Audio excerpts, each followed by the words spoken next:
All right.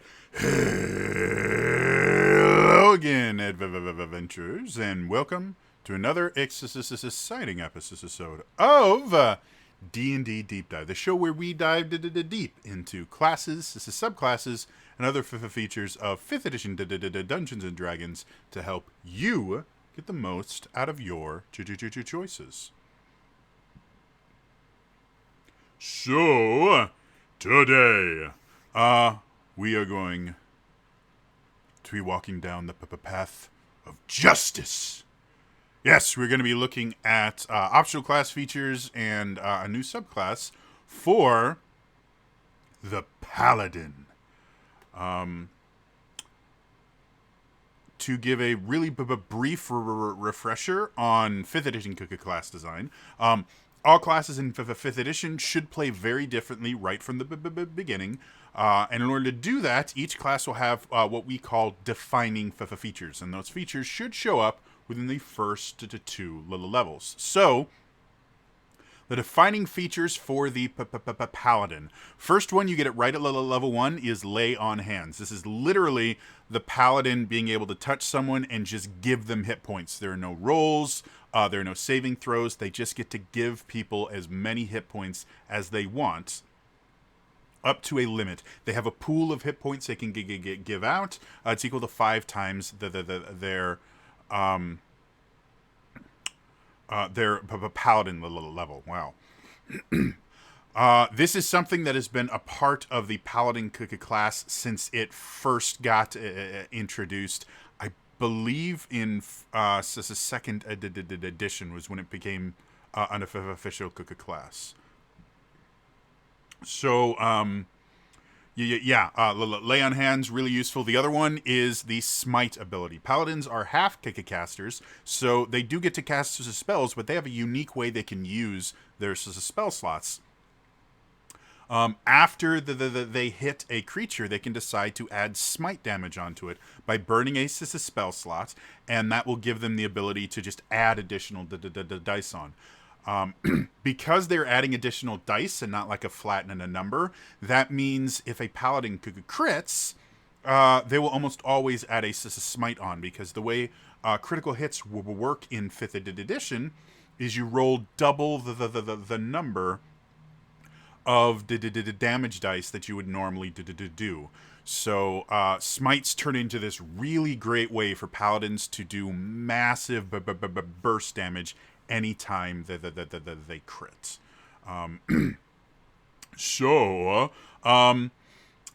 Any thing in the subclass should somehow affect either the Lay on Hands or that kind of theme of the Paladin being able to keep people alive, including themselves. They can lay on hands on themselves, or it should somehow fit into their spellcasting / smiting kind of the thing. Another the thing that subclasses will give you for a paladin is they will give you your channel divinity options. Let's start with the optional class features. First things first, this is second level. They get additional paladin spells. This is true of every spellcaster in the game. Tasha's introduced a bunch of new spells, quite a few of them with Tasha's name on them.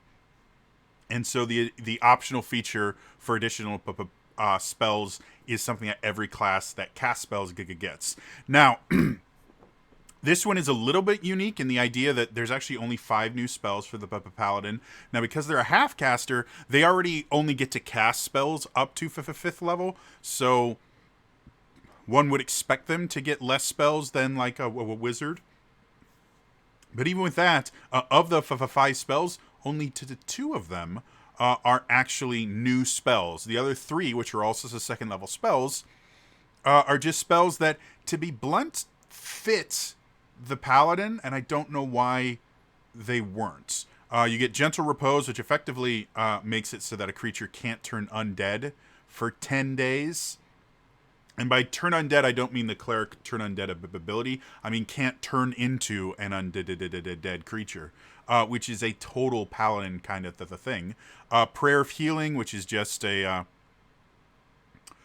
a way to heal large groups of allies, and then warding bond literally is a protection that a paladin puts on another person that gives them resistance and additional armor class. But the downside being the paladin will take all the damage that person takes as well. But it's a very paladin the thing to do. You know, putting your health on the line versus someone else is a very paladin the thing. So all of those make perfect sense. I tend to really like the additional spells because they tend to fix a lot of things in the player's handbook and a couple of the other supplements where they were just really, really stingy with certain spells to try to make spellcasting classes feel even more unique. And I just don't think it hit the mark as well as it could have. So, yeah, I'm always a fan of having access to more spells to choose.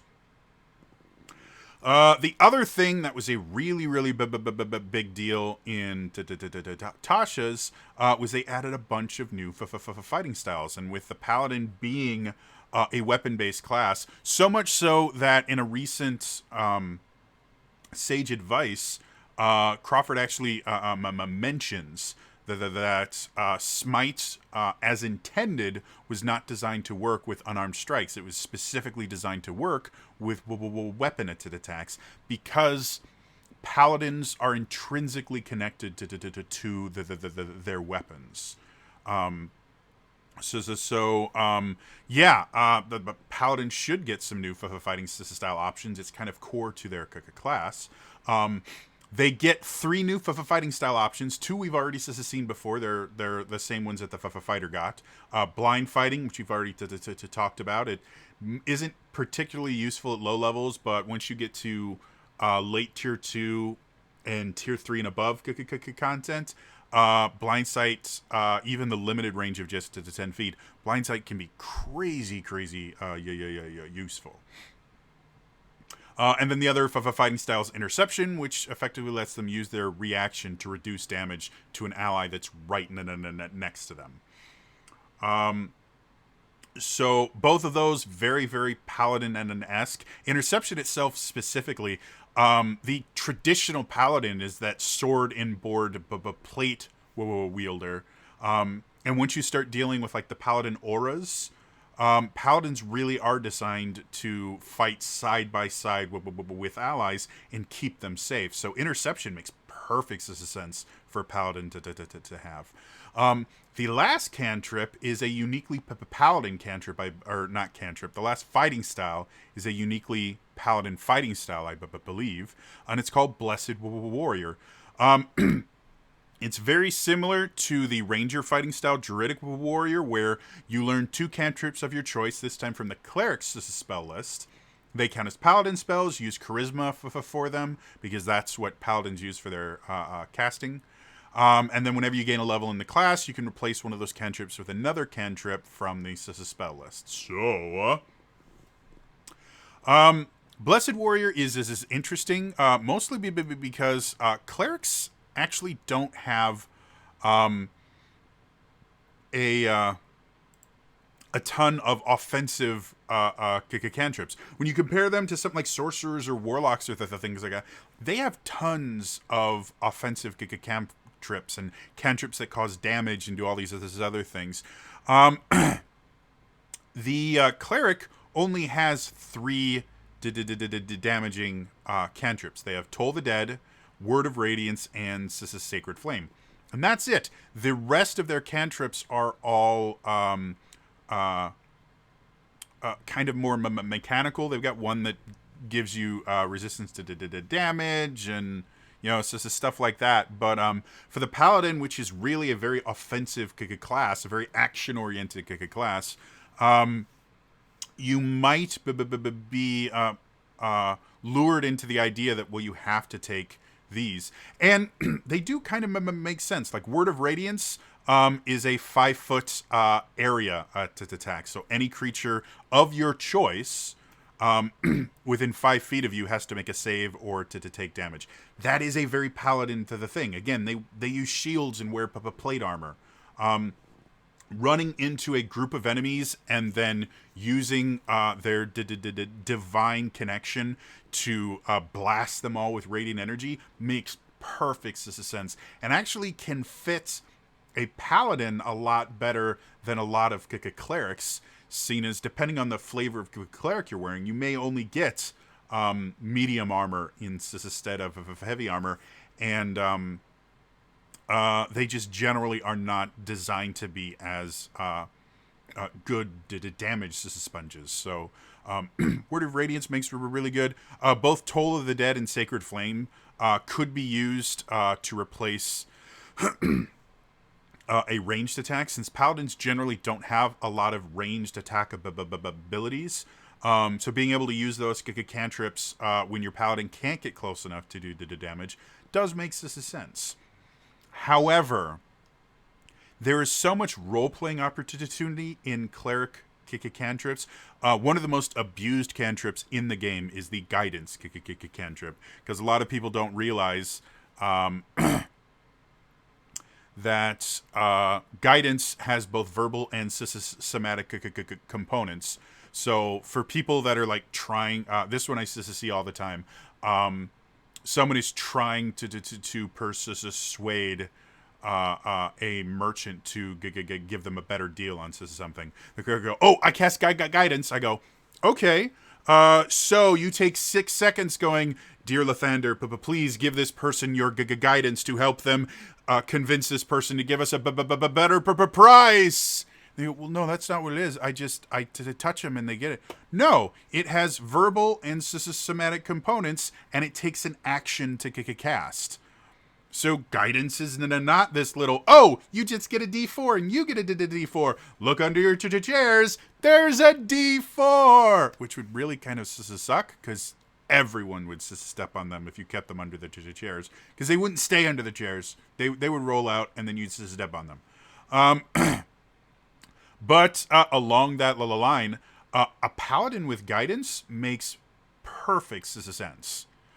The idea of, again, paladins are based on this idea that they are so devoted to their deity that they have decided to be their deity's personal enforcer of their will. They go out and do deeds in their deity's name to try and influence and shape the world the way their deity would want it to be shaped. The idea of a paladin asking for their deity's help in doing something makes perfect sense. And even more so than a cleric, I could see them really getting into, doing a full-out prayer and, crossing themselves or whatever they decide to do for the somatic components. Yeah, I mean, I think guidance could be really cool, and it's a useful cantrip, don't get me wrong, but I think from a role-playing perspective, it's even more useful. Things like light is always useful, especially if you're a human paladin, which used to be, paladins used to be limited to just humans. No other races could be paladins. And then things like, mending. Again, because it's a weapon-based class and they have such a great connection to their weapons, the ability to divinely repair their weapons makes perfect sense and could be a really cool way to really kind of flesh out the character of the paladin, where this sword was given to me by my deity, so I will keep it in pristine condition at all times. Or maybe this is my deity's chosen weapon. This weapon type my deity really likes, so anytime they find that weapon, they'll cast mending on it for whomever. Like, they can just see a random person fighting and go, hey, can I mend your rapier? My deity holds it in very high esteem, and I would like to ensure. There's so much role-playing you could do with a lot of these cantrips that I think a lot of people are not going to think about when they're choosing a fighting style, because fighting styles are almost exclusively thought of as combat mechanical advantages. So if you do choose the Blessed Warrior cantrip, Obviously, you can go for the damaging spells, but don't forget, Blessed Warrior can be a great role-playing tool for your Paladin. At the third level, you get Harness Divine Power. And this one is actually a copy-paste from the Cleric. We haven't covered Cleric yet because I'm kind of jumping around. But the reason I mentioned it's a copy-paste from the Cleric is because they have things in here that don't make sense for the Paladin. Effectively, Harness Divine Powers, you can expend a use of your Channel Divinity to fuel your spells. As a bonus action, you touch your holy symbol, utter a prayer, and regain 1 expended spell slot, the level of which can be no higher than half your proficiency bonus, rounded up. The number of times you can use this feature is based on the level you've reached in this class. 3rd level once, 7th level twice, 15th level thrice, and you get all expended uses back when you finish a long rest. And that's where things get weird. Clerics, as they gain more levels, they get more uses of their Channel Divinity. It's actually one of the defining features of the Cleric is their Channel Divinity. Specifically, all Clerics get Turn Undead as one of their Channel Divinity options. And then when they choose their subclass, they will get an additional or sometimes 2 more Channel Divinity options. Clerics are supposed to use their Channel Divinity more than Paladins. That's why Clerics get multiple uses of it. Paladins, Channel Divinity is a one and done, though it actually resets on a short rest instead of a long rest. So Paladins are much more focused on short rests to get their Channel Divinity back.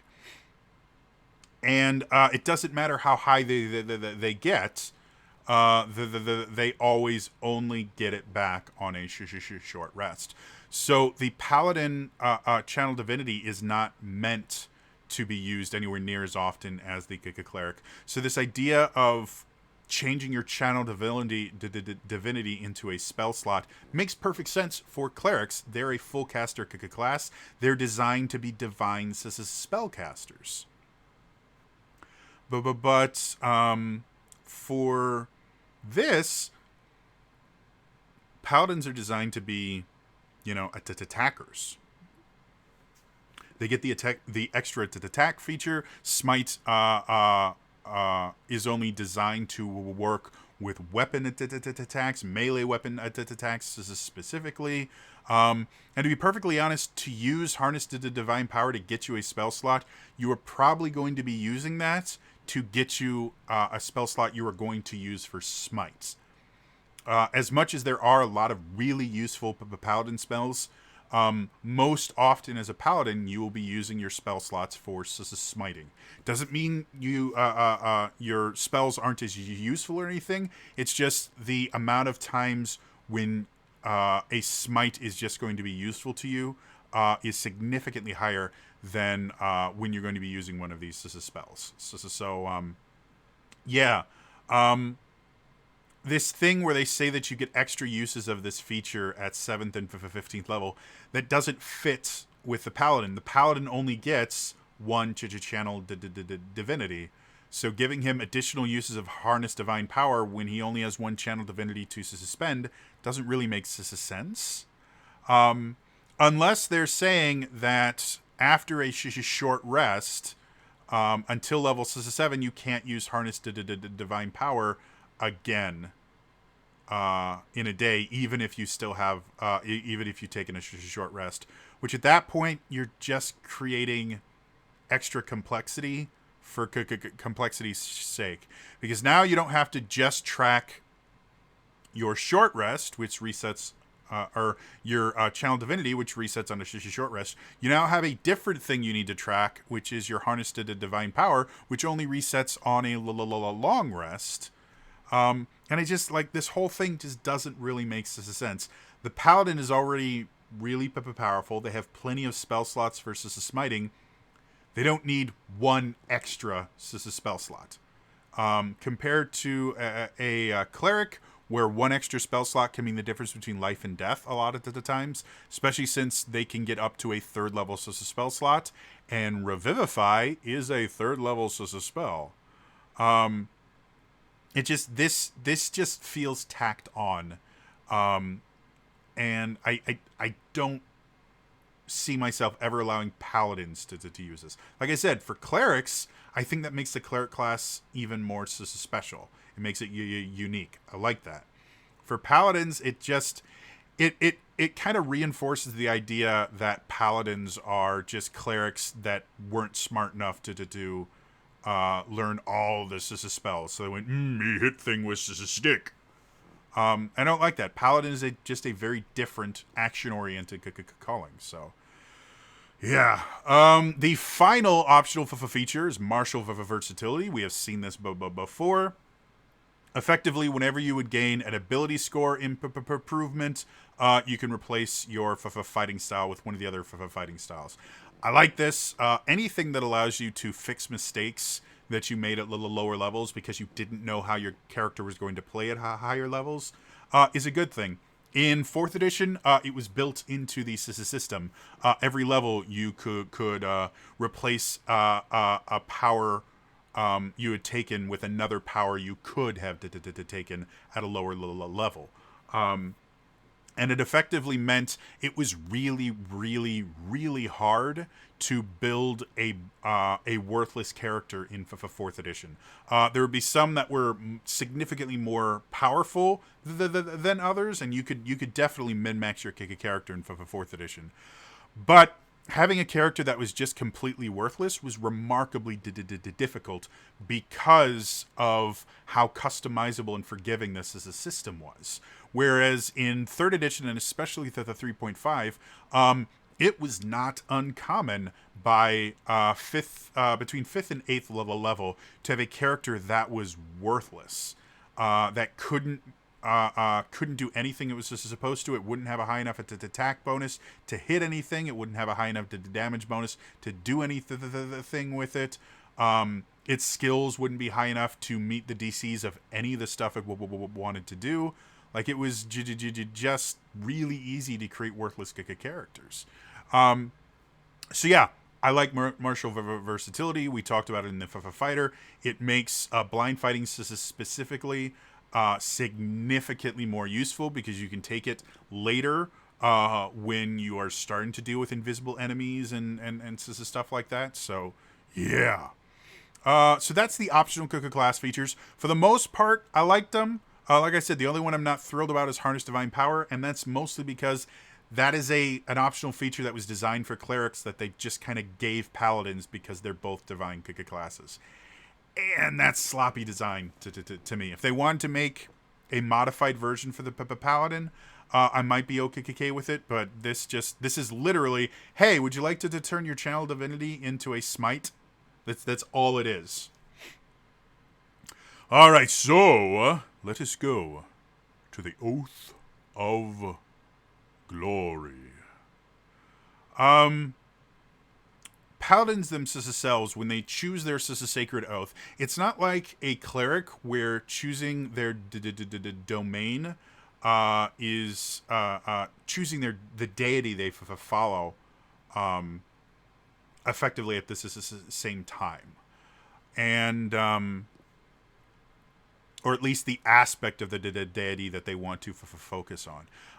The Paladin Oaths is effectively the Paladin deciding how they want to follow the deity that they've already chosen. But because of that, the Oath choice can be a really awesome role-playing feature. The Oath of Glory is interesting because the entire purpose of the Oath of Glory is the idea of I want to do things that make me famous effectively. But because their entire focus is on glory and an honor, I think this is one of the interesting oaths that could be taken both by a lawful paladin, or not a lawful, a good paladin and an evil paladin. And what I mean by that, a lot of people misunderstand what good and evil on the alignment grid in D&D 5e mean. A lot of people think good means they do good things, and evil means they do evil things. It's not it at all. Good on the alignment grid refers to selflessness. Basically, a good aligned character will always consider what is best for everyone as opposed to what is best for them. And depending on how far on that good to train you are, that might be a complete denial of this as a self. You know, but basically the idea of my own wants and needs do not matter. As long as whatever I do helps the world, then I can continue existing, which is a really negative mindset to be in. Evil, on the other hand, is selfish. The motivation for evil characters is entirely based on what is going to benefit them. And again, there's a spectrum on that. You can be that person that will not lift a finger unless they somehow get something out of it. Yeah, what do I get paid? You could be someone that does help other people as long as they have it furthers their own goals and everything in between. So for this oath, that effective. I mean, you can have a paladin that, you know, I am doing everything I can to earn glory and honor for my deity. I'm doing everything I can to earn glory and honor for my city, my king, whatever you want. But all they do is they want to spread a good name for whatever they're representing. On the same tune, it can be, I want to do everything to get glory and honor for myself. I want people to look up to me. I want people to see me and connect me with heroism. Yeah. Because of that, I think it's a really, really interesting class. And the nice thing about that idea that there are two diametrically opposed reasons you might be striving for glory is a character. Part of their growth can be figuring out whether they've chosen the oath of glory for selfish or selfless reasons. Like, that can be a really amazing character growth arc as they do things, and they kind of get challenged by the idea of, hey, are you doing this for your deity, or are you doing this for your self? I think that's a really amazing storyline to go through from a character perspective. Something about all the oaths is they all have tenets. Normally I don't go into too much of the kind of lore stuff behind the classes, but these actually have mechanical aspects because they will change how your character decides to use their abilities, and they're really intrinsic to the Paladin class. So I'm going to talk about the tenets of glory. They have 4 tenets: action over words, challenges are but tests, hone the body, and discipline the soul. Action over words: strive to be known by glorious deeds, not words. Challenges are but tests. Face hardships with courage, and encourage your allies to face them with you. Hone the body: like raw stone, your body must be worked so its potential can be realized. And then discipline the soul: you must marshal the discipline to overcome failings within yourself that threaten to dim the glory of you and your friends. So, yeah, the Oath of Glory is very, very much based on that idea of glory and honor, and, you know, doing the right thing because it is the right thing, kind of thing. Challenges are but tests can be one of the most fun things for you to roleplay, and most annoying things for your friends to have to deal with as you roleplay it. Because that guy where the party has just had a near to TPK, you're wandering through the swamp, dragging the unconscious bodies of a couple of your party members, and the paladin is just sitting there going, well, isn't this wonderful? the amount of growth and strength we will learn from this horrible situation will really to hone us and to turn us into amazing people. I am so happy that we just got our asses kicked. It's really, really fun. But when I think of the Oath of Glory, I can't think of anything other than the St. Crispin's Day speech.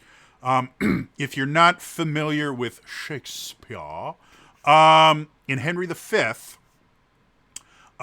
the king,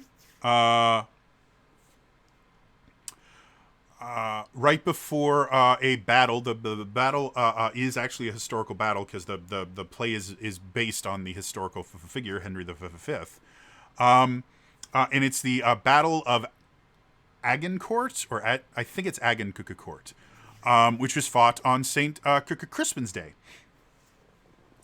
And what it is the English are vastly outnumbered by the French, like 10-1. And they have to fight this fight. And so Westmoreland, one of the characters, I believe he's the cousin of Henry. He's one of Henry's kind of close friends.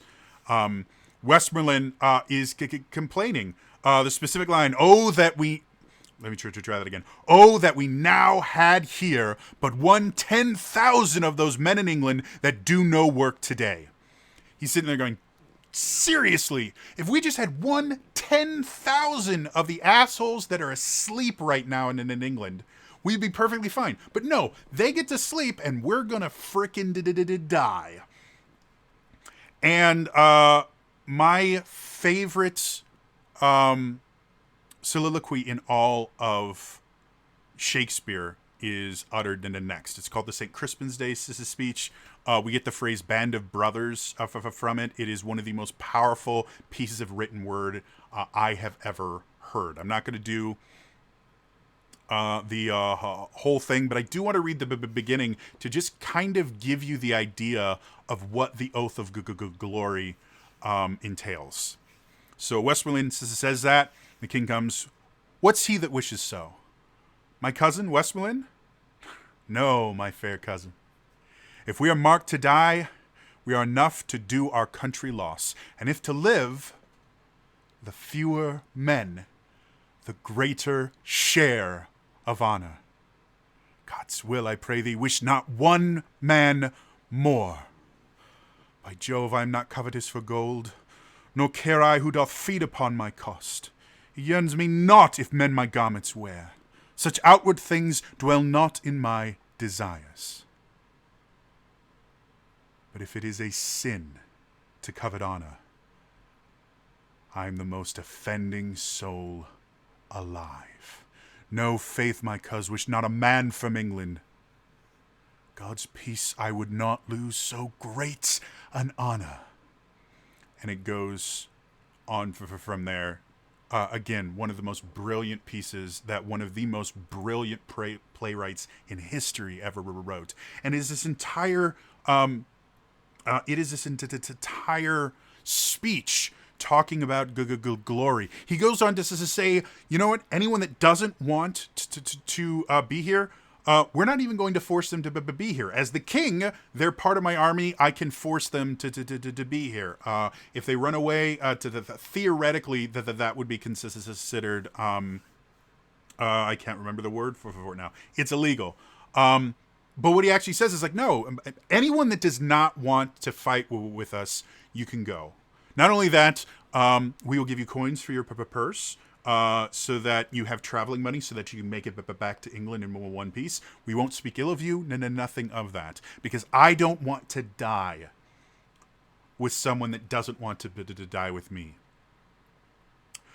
And then he goes on to talk about how later on, when people talk about St. Crispin's Day and the amazing things that happened on this day, people that weren't here are going to feel cheap. They're going to feel a little lesser. Because when St. Crispin's Day is spoken about, You will be able to strip your sleeve and show your scars. You'll be able to say, this is what I got on St. Crispin's Day. I was there. I fought. And everyone around you who wasn't there will feel lesser. They will feel like less of a person because they do not have the glory and honor that you won on that day.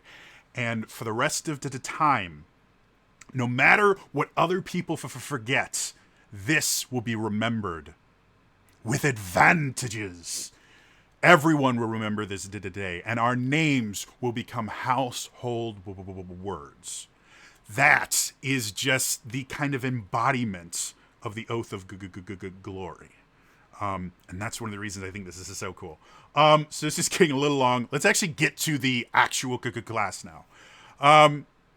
So first thing you get, as with all Paladin subclasses, you get your oath spells.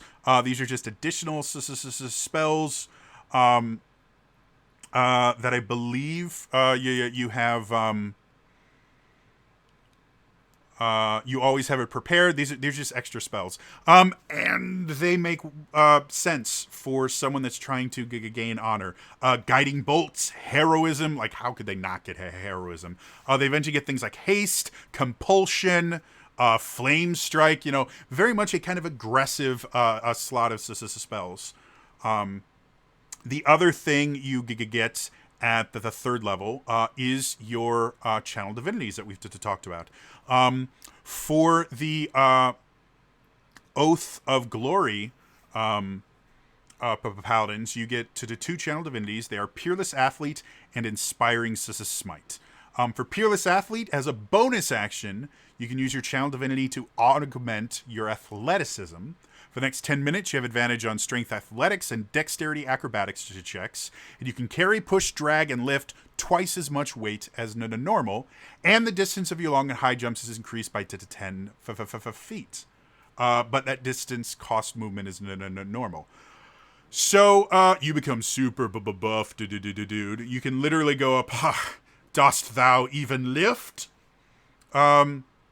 The really nice thing about this is the dexterity acrobatics. Paladins are notorious for using dexterity as their dump stat.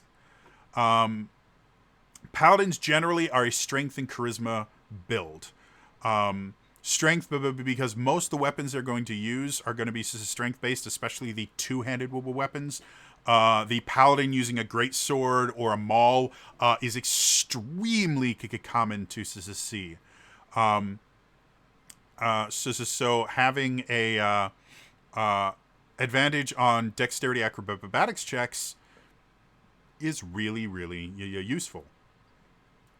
Because a lot of paladins are going to fail acrobatics checks because bare minimum their dexterity is going to be one of their lowest, if not their lowest stat. Because they just don't use it. Heavy armor doesn't use your dexterity bonus for armor. They don't use it for any of their attack rolls. And they get bonuses to their saving throws based on their charisma modifier. So even dex saves, they're not really hurt that much by not having a good dexterity score. So yeah, giving them advantage on dexterity acrobatics checks is a really useful thing. And then, strength athletics is good. The jump distance, we've already talked many times about how useful jump can be and how few players actually even know what the rules for jumping are. So yeah, the other one is Inspiring Smite.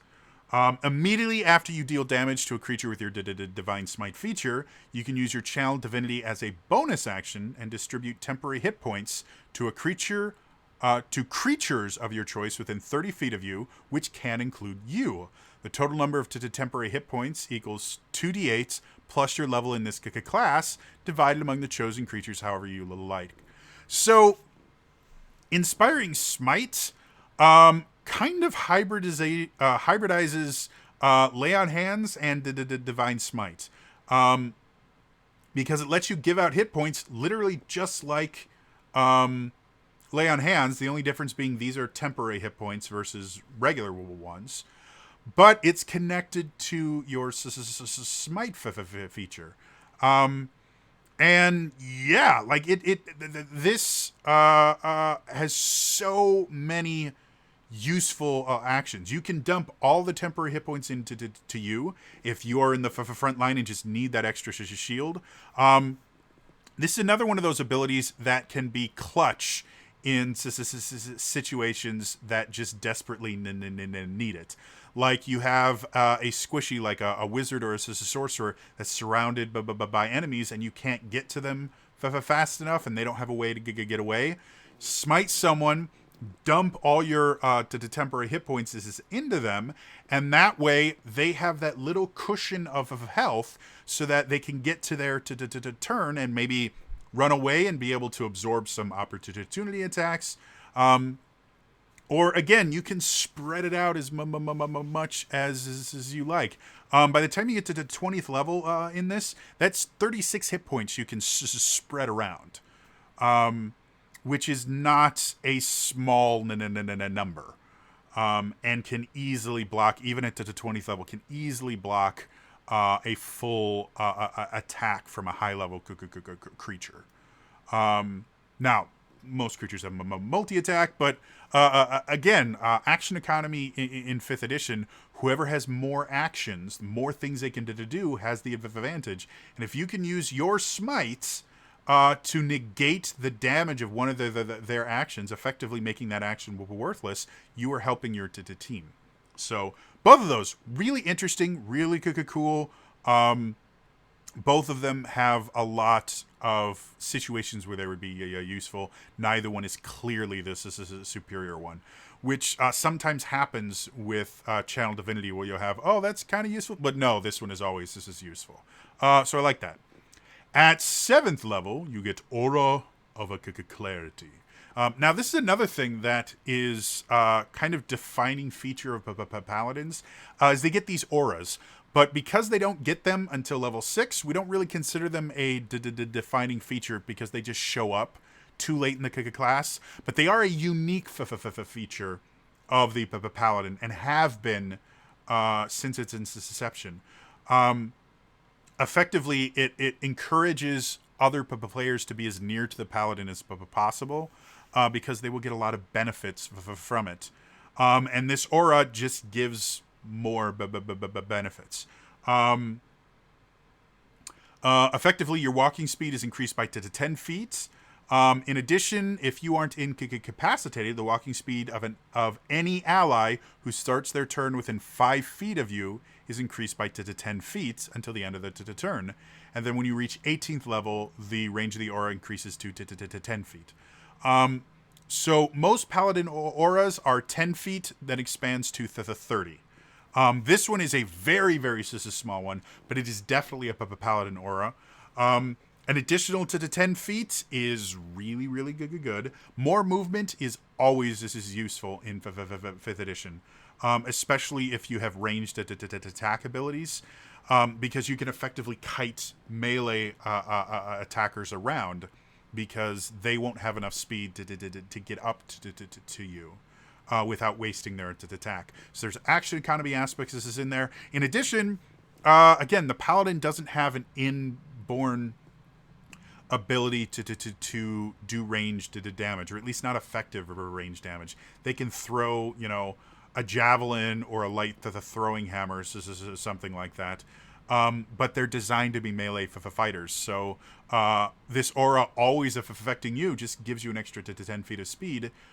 Means that you're going to have that much easier a time getting to a place where you can use the majority of your kits. So yeah, I like that. I'm always a fan of the auras in general. I think they're really cool and make playing a Paladin really fun. 15th level, you get Glorious Defense. Effectively, when you or another creature you can see within 10 feet of you is hit by an attack roll, you can use your reaction to grant a bonus to the target's AC against that attack. The bonus equals your charisma modifier. If the attack misses, you can make one weapon attack against the attacker as part of this reaction, provided the attacker is within your range. And you can use this feature a number of times equal to your charisma modifier, get them all back on a long rest. This is cool. I've already talked about the idea that, especially with the interception fighting style, paladins really are designed to go into battle with allies.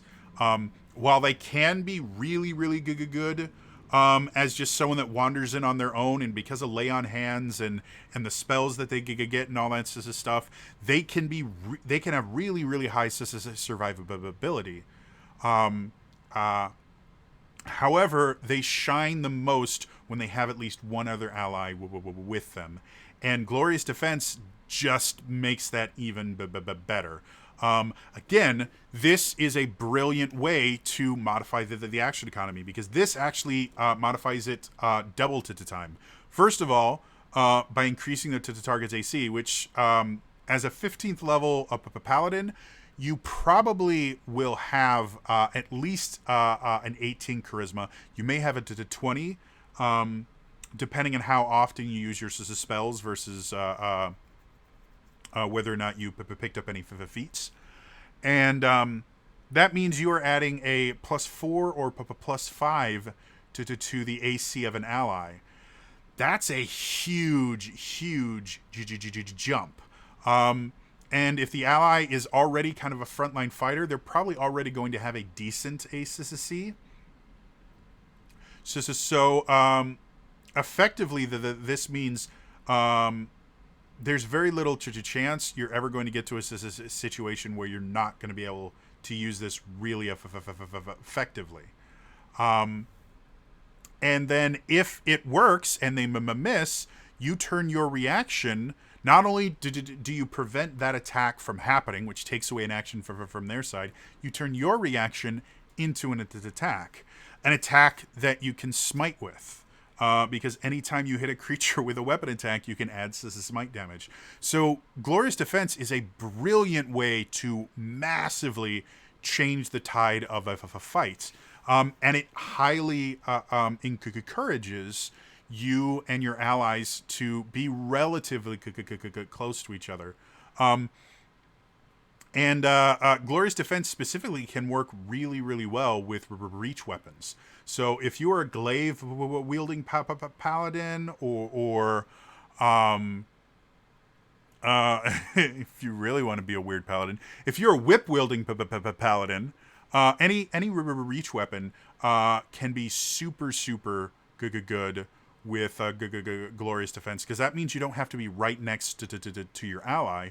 As long as they're within 10 feet, you can trigger this attack, and then because you have reach, you can actually attack from further away, thus making your effective range significantly higher. So, yeah, Glorious Defense, super cool. The final thing you get, at 20th level, you get Living Legend. Now, all Paladin Oaths have a 20th level ability. That 20th level ability is a transformation ability, and they're all super badass. I know the Vengeance Paladin one, you become an Angel of Death. You grow wings, you have an aura that terrifies people within the 30 feet. Like, it's just super badass. Living Legend is the transformation of a feature for the Oath Paladin, or the Glory Paladin. It's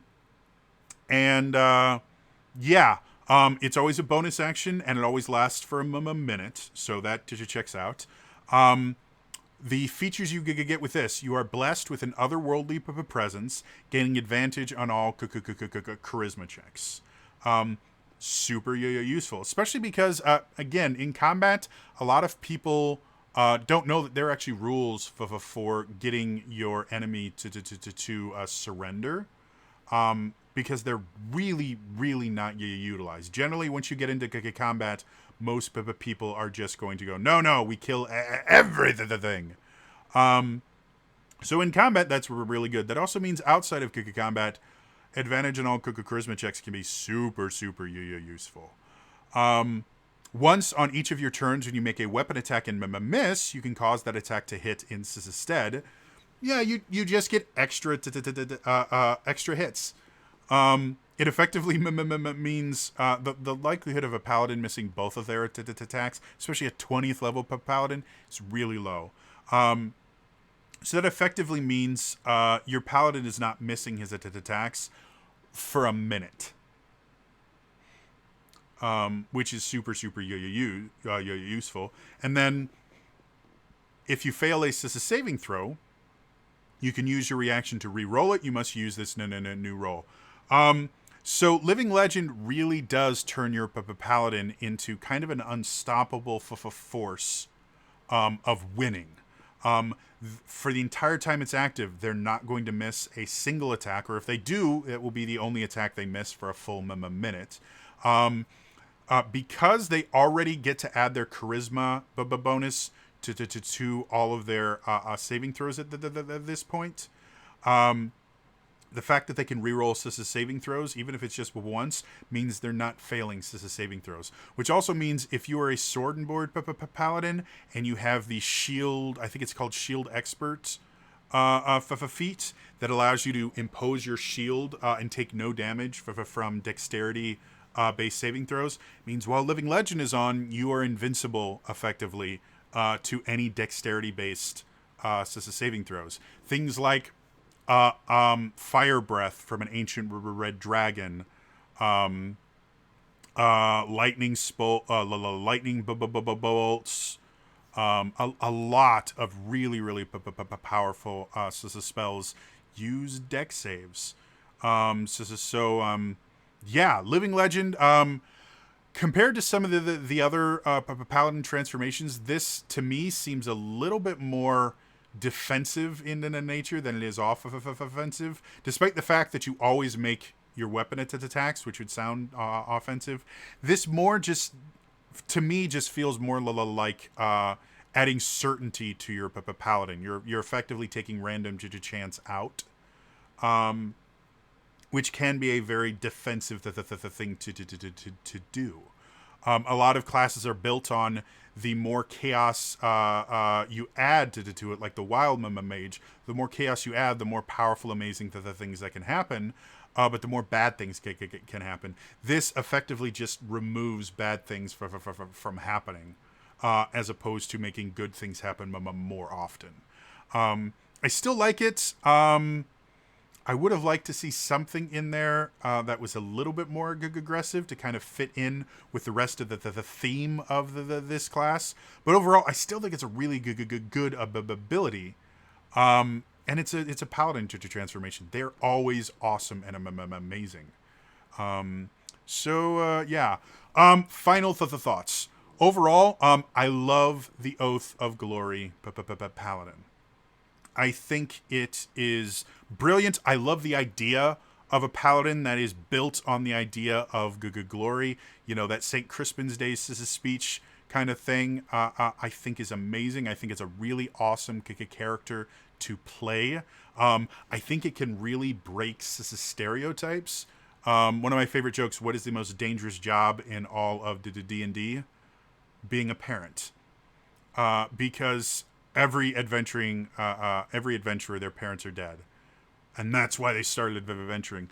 With an Oath of Glory Paladin, you can be that character that is out here simply because they love being an adventurer. They don't have this tragic backstory. There isn't darkness in their path. They are here because they love their deity and they love being an adventurer. They can be a very large force of positivity in what turns out to be a pretty negative career field when you look at backstories and things like that. And I love that. I love kind of breaking from the norms and doing things that people won't suspect.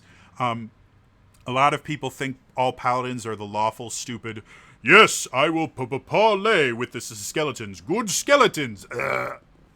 And no, that's not what a paladin has ever been. That has always been a caricature of people that don't actually know what a paladin stands for. And I think this has got to be the most paladin-y paladin of any paladin that has ever paladined. I just love it. I think it's so cool, so much fun. Yeah. So, that is going to be all for me today. As always, if you enjoyed this, please hit that little like button. It really does mean a lot. It literally affects whether or not this video gets seen by other people. So hit that little like button. Even if you were kind of lukewarm, do it for me. In addition to that, hit the subscribe button. I've been putting out a lot of content for the month of December, so to ensure that you don't have to come to my YouTube channel every day to see what I'm putting out, just hit the subscribe button. It's sent right to your subscription inbox. Also, hit the bell icon because, like today, sometimes my mental health doesn't like me to keep to a schedule, and I'll put out things at weird times. So definitely... definitely hit the bell icon to turn on notifications. In the comments down below, what is the most glorious thing you have seen in a D&D game? What has gotten any character, doesn't have to be one of your characters, but what is the most like honorable, like glory-inducing to the thing you have ever seen an ally or yourself do in a D&D game? Let me know in the comments down below. Otherwise, again, that is all for me today, and I will see you guys next time. All right, bye bye.